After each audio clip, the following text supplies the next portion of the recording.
paz verdadera no la construyen 20 personas y 30 personas, ¿eh? Tampoco la paz se consigue a base de leyes. Las víctimas, por otra parte, durante muchos años han sido casi inexistentes como sujeto político en el país, ¿no? En Colombia va tomando fuerza y necesita tomar más fuerza un debate sobre cómo podemos aplicar justicia sin que eso se asocie simplemente y únicamente a prisión. La urgencia que tiene el Estado colombiano y el gobierno de luchar frontalmente contra el paramilitarismo y sus expresiones.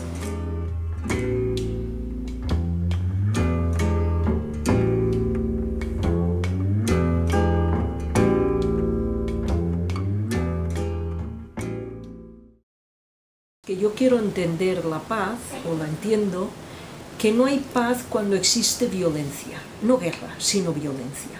Y yo creo que en Colombia hay muchas clases de violencia, que en todas las conversaciones que están teniendo lugar en La Habana abordan una de las violencias que sufre Colombia, la que tiene un origen y unas razones o unas causas de carácter político.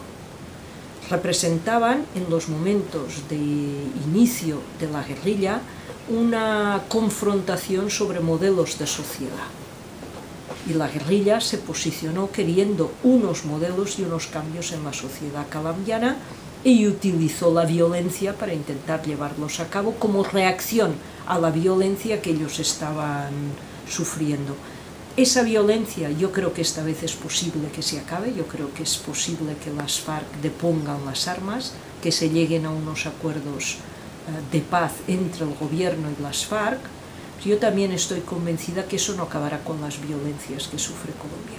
Hay otras violencias que los acuerdos de paz no van a conseguir suprimir. Yo creo que tendríamos que ser conscientes, primero, de que un cierto grupo de personas que pertenecen a las FARC no van a deponer las armas. Hay un pequeño grupo que yo creo que se quedará pasando hacia las bandas, no sé si decir criminales, crimen organizado o las economías ilegales, lo que en todo caso no sabría dar hipótesis de qué porcentaje, un 5%, un 2%, un 10% de los miembros de las FARC que no depondrán las armas y no buscarán la vía democrática electoral de llevar a cabo sus proyectos políticos. Pero yo creo que hay que pensar en que todo lo que está siendo la economía ilegal en Colombia se sustenta gracias a la violencia y eso sigue y seguirá. Como también la violencia que aparece en este último periodo ligada a los macroproyectos o bien de la minería o bien de infraestructuras, de carreteras, represas. La violencia ligada a esos grandes proyectos mineros sigue estando presente, seguirá estándolo, lo mismo que toda la economía ilegal del narcotráfico, de comercios ilegales de armas para todos estos grupos. Eso sigue y seguirá. Yo creo que en Colombia cerrará una etapa histórica, que es la violencia política, pero dejará al descubierto toda la otra violencia que no se va a poder esconder bajo el nombre de que Colombia está en un conflicto armado con las FARC. Eso se pondrá de relieve como se ha puesto de relieve o en México o en toda Centroamérica, que esas violencias siguen patentes, siguen estando presentes y eso no va a acabar. El discurso sobre la lucha antiterrorista como centro de cualquier discusión política en el país creo que se ha quebrado y eso es un elemento positivo porque nos ayuda a poner encima de la mesa la construcción de la paz y la reconstrucción del tejido social como un elemento fundamental de la política, ¿no? Las víctimas, por otra parte, durante muchos años han sido casi inexistentes como sujeto político en el país, ¿no? Colombia es muy buena y ha sido muy buena durante muchos años en toda la perspectiva jurídica y tiene grandes análisis, grandes juristas, ¿no? Y ha sido un elemento clave también de formas de resistencia de la gente con el derecho a tutela y cosas así, digamos, y la jurisprudencia progresista de la Corte de Constitucionalidad durante muchos años. Pero por otra parte las víctimas como sujeto han sido casi inexistentes, ¿no? Salvo los familiares de desaparecidos, las ASFADES, ¿no? Un poco más ha existido en el país durante todos estos años, y paradójicamente una medida que era la Ley de Justicia y Paz, que ponía el énfasis en los perpetradores y que no tenía ninguna atención a los derechos de las víctimas, hizo que las víctimas fueran llegando al escenario político, se presentaron las audiencias, las llamadas audiencias libres, se empezaron a organizar, empezaron a poder hablar en ciertas condiciones, y eso hizo que de repente llegaron al escenario del país, a un escenario que no estaba preparado para las víctimas, pero llegaron para quedarse. Y ese es un elemento que me parece clave en el proceso político actual, porque ahora tenemos víctimas que han ido creciendo, que han ido organizándose, que han ido creando con diferentes grados de politización, pero que hay un cierto sujeto político que me parece que es clave, además del de las organizaciones de derechos humanos, que también han tenido un papel clave en los últimos años en Colombia, y todo eso creo que forman parte de los elementos que pueden empujar el proceso de paz.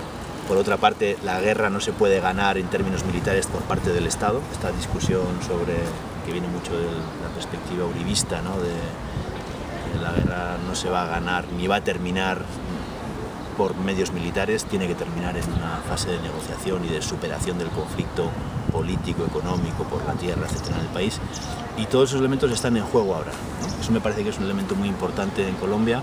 Ahora, cómo se vayan a desarrollar, qué papel vaya a tener cada uno, y ojalá haya una estrategia para ir consolidando eso que ahora son posibilidades y son elementos clave puestos encima de la mesa, necesitan consolidarse, necesitan tener una estrategia para evitar, digamos, que los enemigos de la paz, ¿no? Que los hay, ¿no? Que hay muchos sectores poco interesados en que ese proceso avance, pues no hagan tambalear el proceso, no hagan que se patee la mesa de negociaciones, y respondan, digamos, a la esperanza del pueblo colombiano de lograr esa paz, ¿no? Y lograr también la transformación de las inequidades sociales, ¿no? Tanto las FARC como el gobierno han llegado a la firme conclusión que la única manera de poner fin al conflicto armado es por la vía negocial.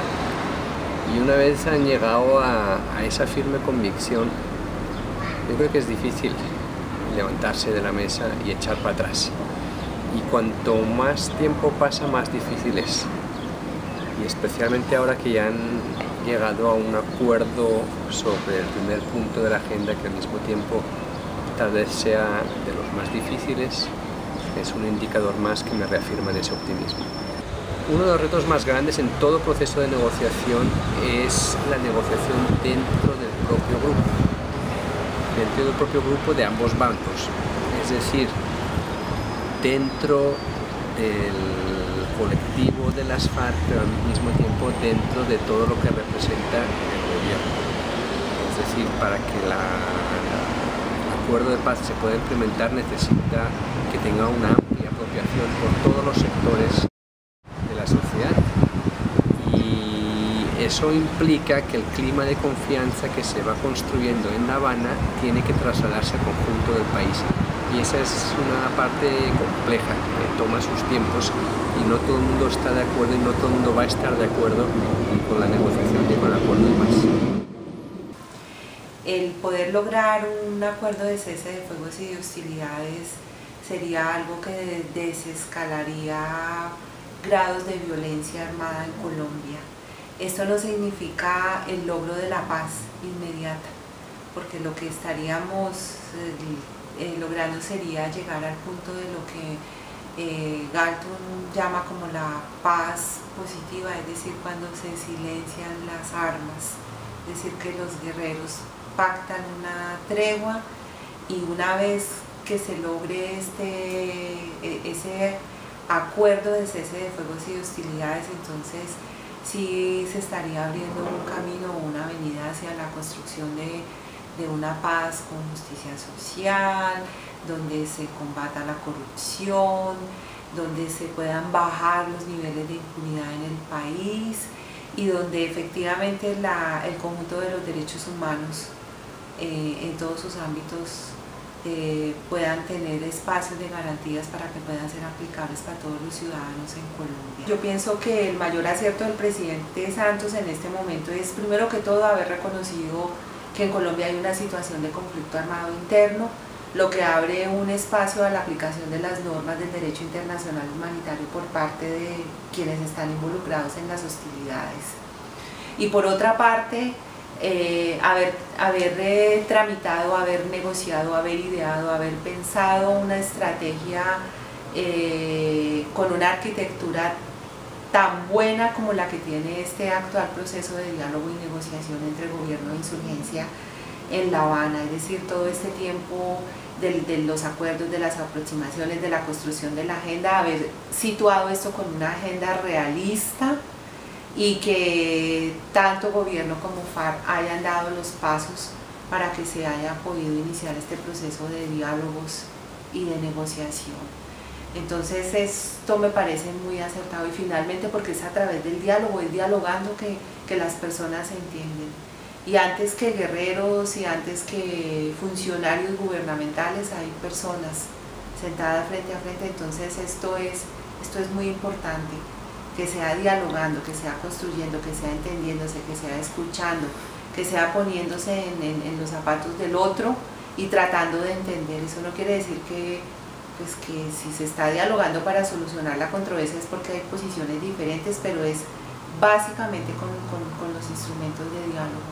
El papel de la sociedad civil debe ser un papel de apoyo, de soporte a la negociación, de cobijar, de arropar, de empujar, pero no se debe limitar únicamente a eso, porque no todas las decisiones que vayan a ser tomadas en La Habana entre el gobierno y la insurgencia necesariamente corresponden a las urgencias y a las necesidades de la sociedad colombiana en general.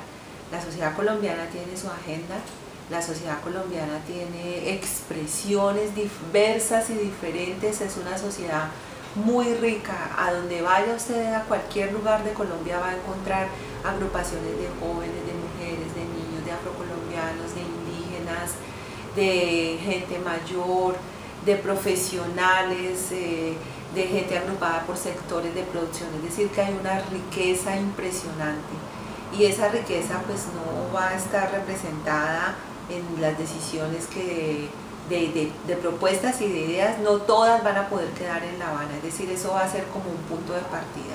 Es a la sociedad colombiana a quien le corresponde trabajar y construir su agenda política y desarrollarla y buscar y utilizar los mecanismos que nos da la Constitución del 91, de 1991 y otros mecanismos que puedan resultar producto de todos estos acuerdos políticos de la negociación o que sean propuestos mismos por la sociedad.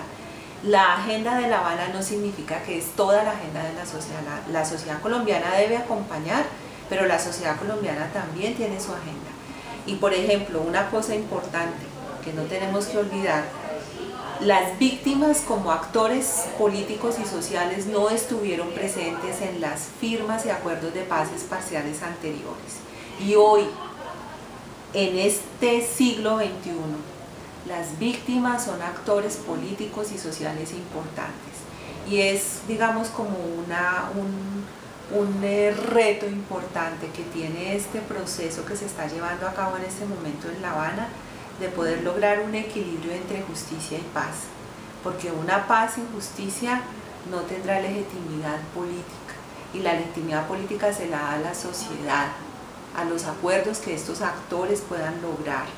Y si no hay esa legitimidad, eso se tiene que trabajar con pedagogía, se tiene que trabajar enseñando, explicando, conversando, dialogando con todos los sectores sociales que se puedan, con compromiso de los empresarios, porque la paz tiene unos costos, con compromiso de los medios de comunicación, con compromiso de las gobernabilidades locales, regionales, departamentales y la gobernabilidad regional, con compromiso del Poder Judicial, con compromiso del Poder Ejecutivo y con toda la participación de la sociedad, porque la paz no se puede quedar únicamente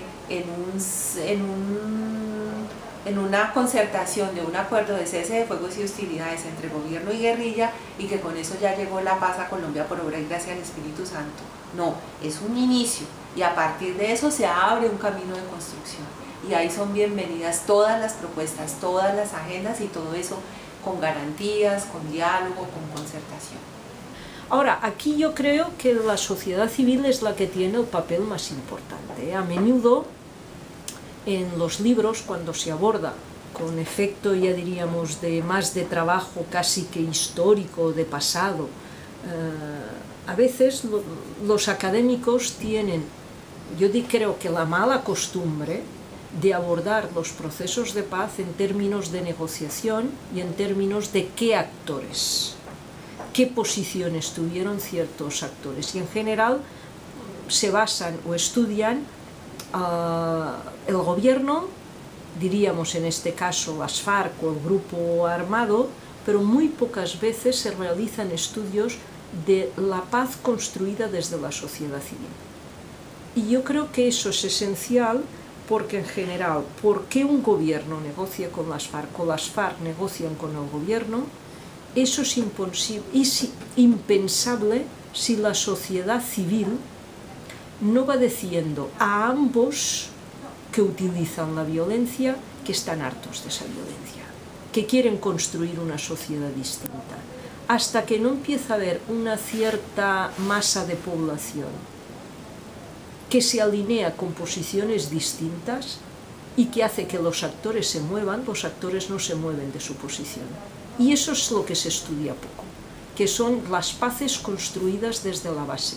Y además estas suelen ser las paces más sólidas, las más sostenibles, porque las de negociaciones, tenemos infinidad de experiencias de negociaciones que se han llevado a cabo con mucho esfuerzo, pero que luego con muy poco esfuerzo se rompen y se vuelve al punto inicial o no se avanza en el proceso. Los procesos que realmente avanzan son aquellos que hace la sociedad civil, en los cuales se dice tanto a un actor armado como a otro actor armado que están hartos, que no quieren sufrir más violencia.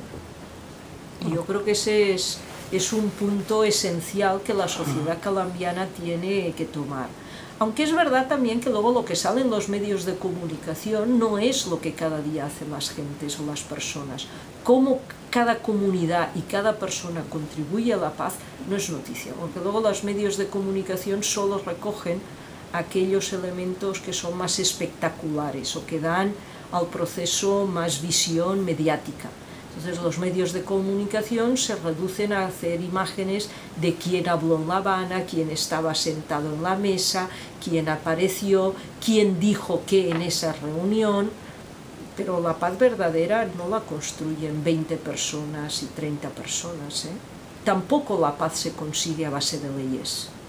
Las leyes ayudan, favorecen, pero son el día a día de la sociedad, y la sociedad civil en Colombia va a tener muchos retos, muchos, porque por ejemplo si las FARC abandonan, yo creo que ahora en estos momentos que en La Habana se debate la participación política, elementos esenciales a debatir serán si las FARC deponen las armas, miembros de las FARC van a poder participar políticamente de ese proceso, van a poderse presentar a elecciones, la gente va a admitir que haya personas de las FARC encabezando listas electorales, por ejemplo. ¿Qué posición van a tener las personas? ¿Van a encontrar que eso es bueno y positivo?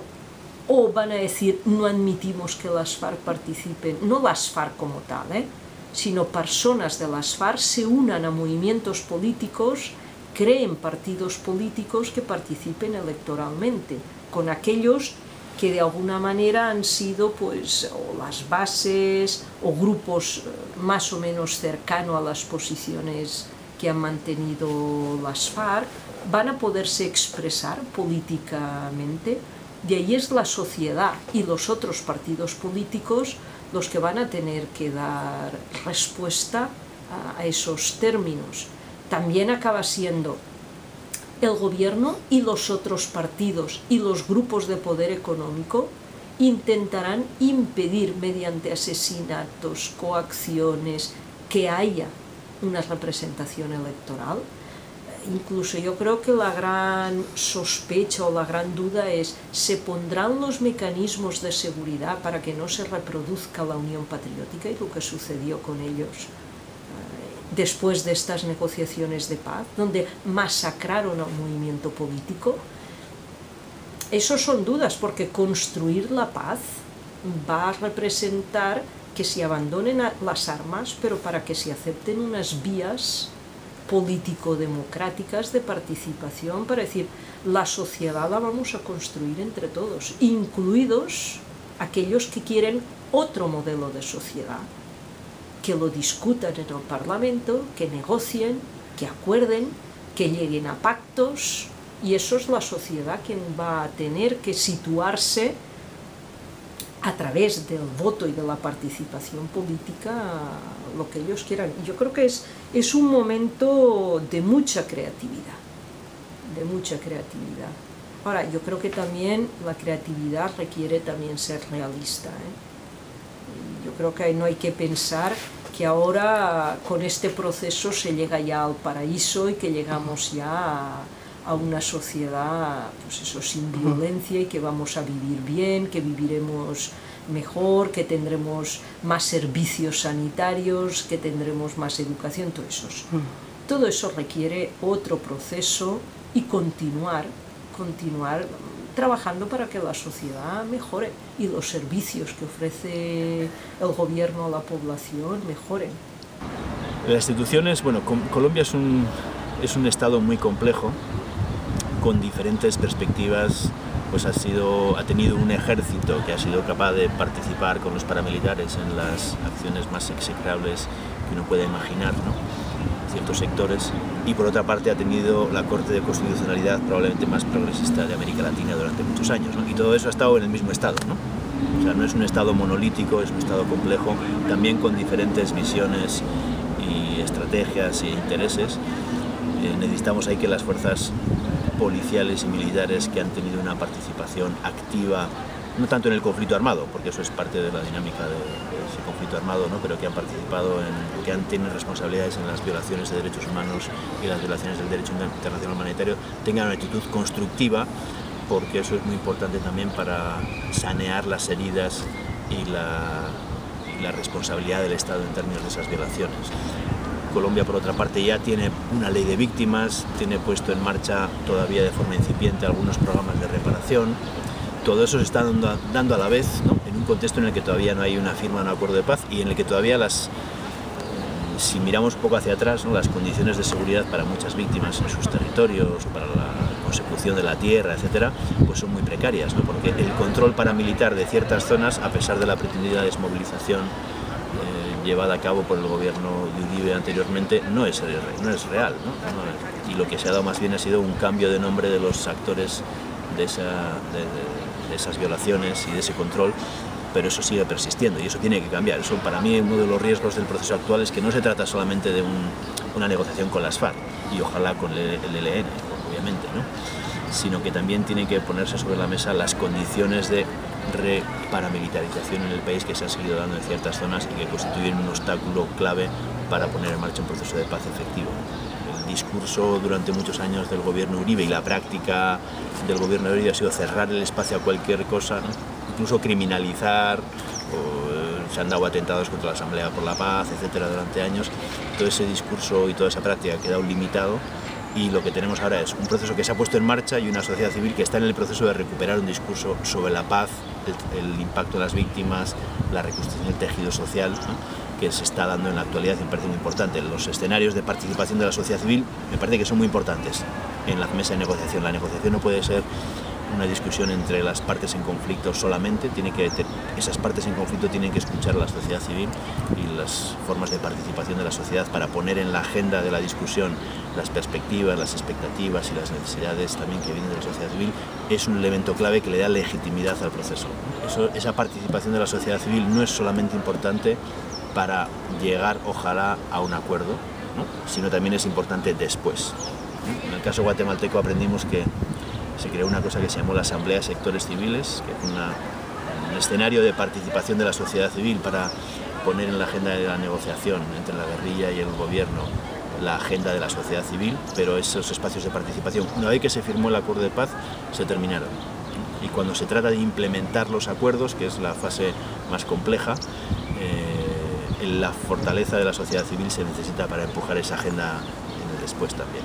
Pero a la hora de la verdad, los acuerdos de paz nunca se llegan a implementar o nunca llegan a cumplir o a satisfacer las expectativas que generan en el común de la gente.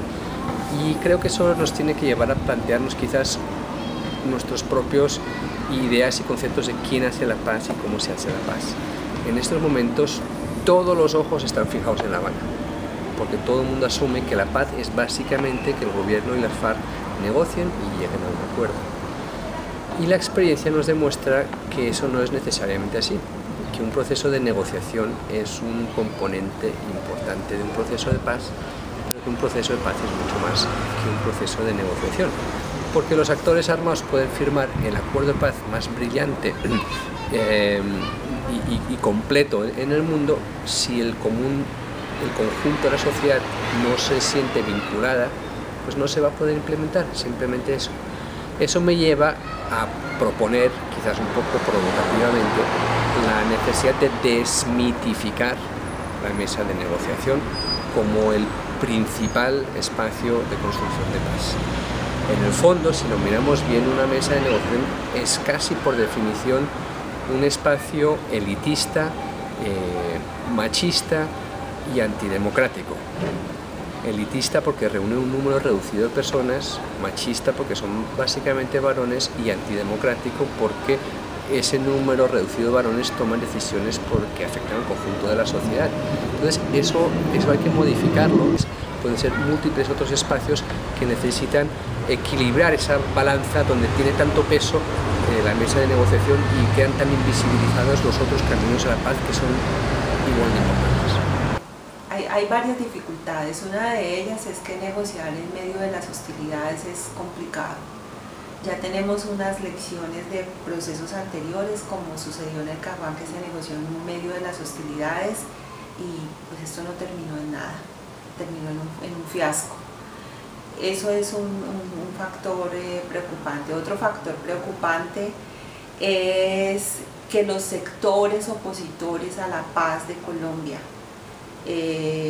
miembros de partidos políticos, miembros de gremios, miembros de asociaciones y todas aquellas personas que piensan que es a través de las armas, con el aniquilamiento de los vencedores, que se puede lograr una situación de pacificación. Eso no lleva a nada, porque acallando voces no se van a lograr borrar de la faz de la agenda política, social y económica del país las necesidades que están ahí y las ausencias de garantías para el cumplimiento de los derechos humanos de la población colombiana. Eso tiene que ser con medidas políticas, tiene que ser con ampliación de la democracia. Y otro factor que puede ser peligroso es la urgencia que tiene el Estado colombiano y el gobierno de luchar frontalmente contra el paramilitarismo y sus expresiones en las regiones, es decir, todos estos ejércitos que están, todos estos grupos armados irregulares.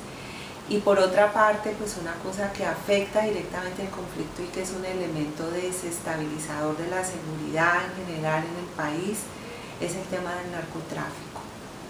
Y por último, una cosa que está ya aquí en el escenario político y económico del país es todo lo que está relacionado con el tema de la minería y la minería ilegal. Es decir, si el gobierno colombiano no toma las medidas necesarias para frenar esto a tiempo, podemos estar cerrando una historia de un ciclo largo de violencia con las FARC y con otras guerrillas que eventualmente se deban y se puedan unir a esta negociación en un futuro como el ELN, pero vamos a tener otro problema en el escenario, que es el tema de la minería y el tema que tiene que ver con el manejo de los recursos energéticos, de los hidrocarburos en el país, y de cómo esto también puede violentar la convivencia, sobre todo en territorios de zonas campesinas, de zonas indígenas o de zonas que están habitadas por comunidades afrocolombianas.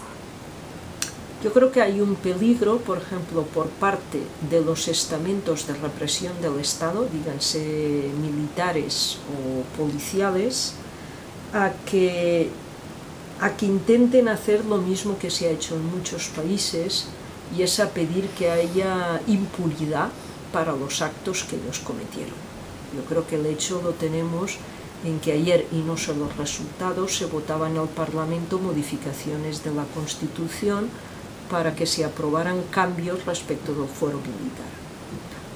Esa es una tentación que tiene, diríamos, el estamento del Estado en hacer que los cuerpos públicos no puedan llegar a juicios o no tengan sentencias graves sobre los crímenes que han cometido. Ese es un problema que yo creo que la ciudadanía no aceptará, ese tipo de cambios legislativos, no aceptará que el Estado busque el silencio sobre el pasado, y el riesgo del Estado es no encontrar el punto, porque la otra cuestión, cuando digo el punto, ¿en qué estoy pensando? Tampoco no podemos pensar en que todos los policías, todos los militares acaben en prisión, porque eso también es inviable. Hay que encontrar qué responsabilidades políticas de hechos delictivos tiene que asumir políticos y cuerpos del Estado, y una cierta limpieza hay que hacer, y una cierta asumir responsabilidad, asumir culpabilidad, y que haya juicios, tiene que haberlos, y no solamente de los estratos más bajos, tiene que llegar también a las cúpulas políticas, policiales, militares, de los cuerpos de seguridad y de inteligencia del Estado. Eso también hay que hacerlo. También yo creo que las FARC van a tener que reconocer en público que cometieron muchos errores, que mataron a gente inocente que tampoco no se lo merecía, y que de alguna manera tienen que reconocer también que la vía de utilizar la violencia para conseguir mejoras sociales no ha sido una vía útil. Estos reconocimientos hay que hacerlo, pero luego tendremos otros actores que no están ni en el gobierno ni en las FARC, que pueden seguir queriendo utilizar la violencia con fines económicos, para que una empresa minera se instale, para que unos campesinos abandonen una tierra. Aquí habrá también que todo el sistema judicial y policial se ponga al servicio de reprimir esas violencias, de que no las haya, de perseguirlas. Y eso yo no lo veo tan fácil, porque hay muchos años, demasiados años, que las personas con poder económico del país han utilizado la violencia con sus propios fines de beneficio. Y eso no es fácil de romper. Hay demasiados años de círculos viciosos. No será fácil. Por una parte, creo que la construcción de un sujeto colectivo de las víctimas es muy importante, ¿no? Es decir, creo que la capacidad de organización de las víctimas en estos procesos es lo que determina que el proceso no se quiebre, ¿no? El gobierno chileno trató de cerrar el programa Price de salud 3 veces durante la transición política. Y quienes no dejaron que ese programa se cayera fueron las víctimas, fueron las agrupaciones de víctimas de violaciones de derechos humanos, ¿no? Y creo que se necesita un sujeto organizativo importante, que ese sujeto organizativo obviamente comparta una cultura de derechos humanos, que no se haga clientelista, ¿no? Que también cuando se habla de la reparación es fácil que haya otros intereses que traten de manipular los temas que tienen que ver con la tierra o con la reparación económica, etcétera, para generar procesos que no responden a esa lógica de derechos humanos. Me parece que es importante que se mantengan en esa dimensión de la cultura de los derechos humanos, el reconocimiento de la verdad, la lucha por la justicia y la reparación desde esta perspectiva integral. A esto hay que apostarle como tendencia central, porque en todos los países lo que no ha dejado que los procesos se cierren en falso ha sido esta actitud activa de las víctimas, ¿no? El Estado tiene que poner las condiciones para hacer los procesos posibles, ¿no? Si estamos hablando de la ley de tierras y los posibles procesos de retorno y restitución, esos procesos no se hacen solamente porque hay una ley, hay que poner las condiciones políticas para que eso se pueda poner en marcha, ¿no? Si uno mira los casos de Centroamérica, lo que permitió en algún momento los procesos de retorno fueron que las comisiones permanentes de los refugiados en Guatemala negociaron con el Estado cuáles eran las condiciones de retorno, que eran volver a territorios no desmilitarizados, reconocer autoridades de los propios refugiados, un proceso de acompañamiento internacional, el no reclutamiento de los jóvenes, el créditos blandos para la adquisición de las tierras y las condiciones para el reasentamiento. Esas cosas hay que ponerlas encima de la mesa, ¿no? Y no son solamente parte de un aspecto legal que puede estar en una ley. Creo que eso es un desafío para que, digamos, los avances en términos de lo legal no se queden en la letra de la ley, sino que tengan una implementación real y ayuden a esa transformación que Colombia necesita. Creo que el país debe empezar a debatir y discutir y acotar qué es lo que se podría esperar en el corto plazo, digamos a 1, 2, 3 años del acuerdo de paz, en el medio plazo, 10 años, y en el largo plazo, quizás una generación.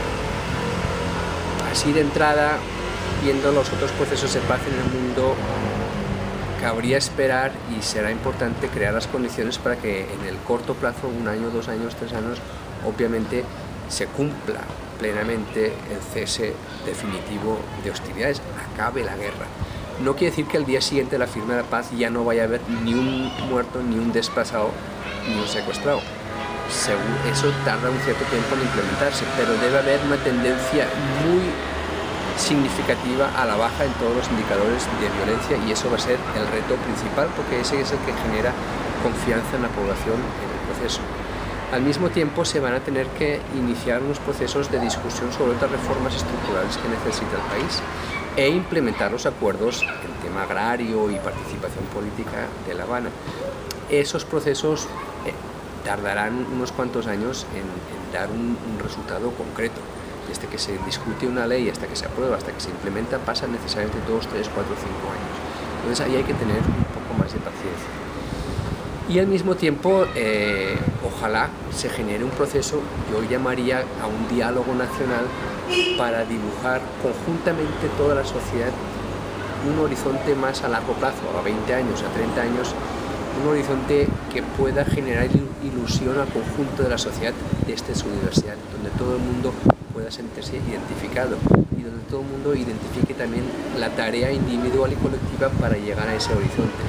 Y eso se tomará pues una generación posiblemente, pero ese es el reto. Colombia no es el único país en el mundo que ha sufrido un conflicto prolongado. Hay como 15 conflictos prolongados que se han terminado a lo largo de los últimos años, y en el 85% de los casos se han terminado por la vía pacífica. Es decir, la experiencia internacional nos muestra que sí se puede.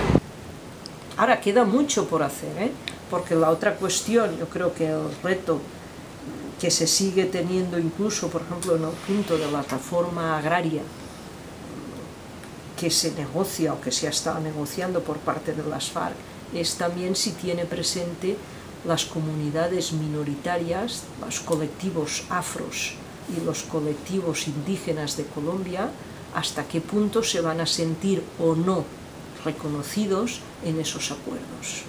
O esos acuerdos solo van a afectar a una parte de la ciudadanía colombiana y otros no. Esos van a ser puntos claves, porque o se es inclusivo o vamos a seguir teniendo pues grupos más o menos grandes que se sienten excluidos de la construcción del país. Un proceso de paz abre esas ventanas a que entre aire y a que el país haga modificaciones importantes. Y yo creo que los políticos, el gran reto que tienen es no obrar y no actuar para que el partido saque provecho, sino para que todo el país saque provecho. Actuar en mentalidad de Estado, en mentalidad de país y no en mentalidad de partido. Hay que ver hasta qué punto los actores son generosos en anteponer el bien colectivo de la sociedad colombiana ante el bien de su propio colectivo, sea partido o sea de un grupo afín. Ese es el gran reto de estos momentos.